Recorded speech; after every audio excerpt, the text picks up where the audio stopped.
en 1945, après effectivement la guerre mondiale, la France, à l'occasion de la création des institutions de Bretton Woods, c'était le 26 mai, a créé le CFA.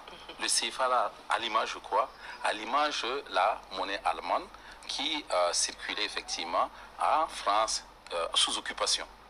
Donc, vous voyez déjà, c'était une monnaie d'occupation. Et en 62, ils ont créé effectivement l'UMOA.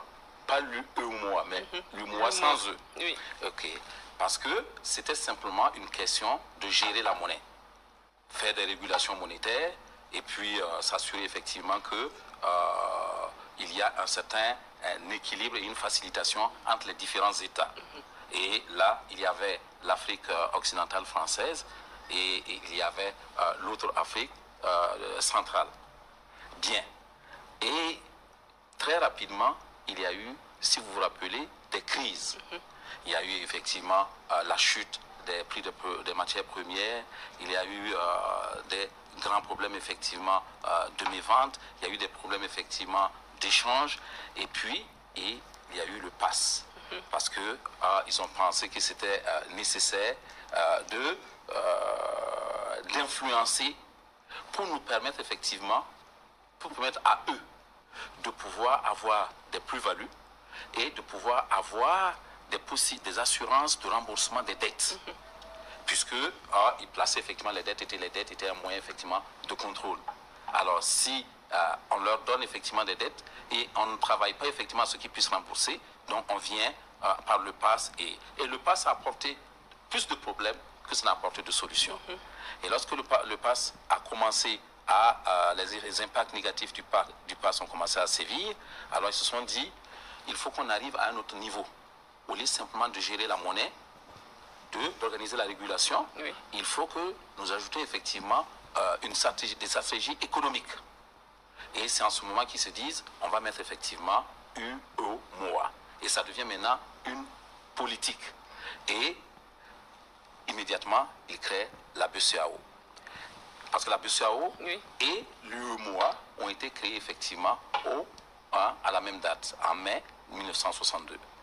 Et à partir de ce moment, qu'est-ce qui se passe? Il se passe que, vous savez ce que implique effectivement la régulation de la monnaie.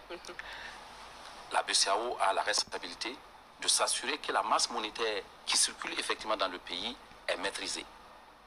La BCEAO est chargée, a la responsabilité de s'assurer, puisque c'est la banque des banques, que les banques effectivement qui viennent prêter, oui, peuvent rembourser, et donc elles-mêmes ont des réserves. C'est-à-dire qu'ils ont des garanties au niveau de la banque centrale pour pouvoir ça. Et il faut travailler sur la fiscalité. Donc, sur les règles de fiscalité, il faut travailler sur les indicateurs macroéconomiques. Et c'est là, effectivement, que l'UMOA a travaillé et a réussi tant bien que mal. Oui. Mais pour résoudre beaucoup plus les problèmes des prêteurs, des riches, c'est-à-dire de l'Occident, que plutôt beaucoup plus effectivement nos problèmes.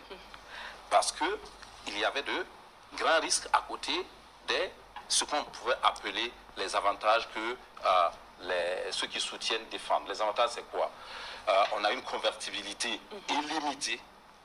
Ça veut dire quelle que soit effectivement la masse monétaire que vous avez dans la zone, vous pouvez effectivement convertir. Oui. Là, vous avez une parité qui est fixe. Alors, on s'enorgueillit et on dit effectivement qu'il y a une parité qui est fixe. Je crois effectivement que 555,967 comme ça, mais c'est indicateur, c'est ça qui est fixe. Oui. Alors, quel que soit où vous êtes, et on pense effectivement que nous avons une certaine force financière. Alors que ce n'est pas notre force, de la puissance économique de notre zone. C'est simplement que nous perdons par cette approche l'opportunité d'avoir toute notre masse monétaire pour travailler, puisqu'il fallait déposer effectivement 50% de sa puissance économique comme un fonds de garantie. Et pendant ce temps, qu'est-ce qu'ils font de ça? Eux collectent tout ça en Afrique de l'Ouest au niveau des 8 pays et au niveau effectivement de l'Afrique centrale, et ils travaillent avec.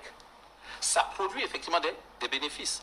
Et c'est une régulation qui a ses limites et c'est très négatif pour nous parce que c'est une péréquation qui ne joue pas dans les deux sens. C'est-à-dire que lorsqu'effectivement il y a un déficit, on nous prélève effectivement notre argent. Mais lorsqu'effectivement ça fleurit, on n'a pas effectivement l'aide, si bien qu'il y a eu la dévaluation en 1994. Et quand il y a eu la dévaluation en 1994, les opérateurs économiques ici qui avaient effectivement de l'argent et les banques ont dû comprendre effectivement, c'était comme si on divisait effectivement votre revenu et votre richesse en deux. Mais il n'y a pas eu une intervention quelconque pour compenser, parce que si c'était compensé, on n'allait pas effectivement à la dévaluation. Oui. Donc, nous perdons également ici, mais nous perdons aussi quoi?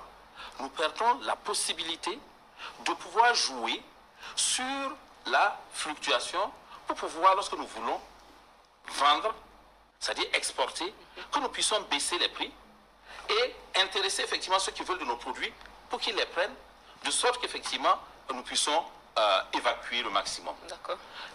Donc, on nous présente ça toujours comme une très belle chose et c'est tous les défenseurs de cette monnaie qui vont effectivement continuer de vous dire c'est bien le CFA.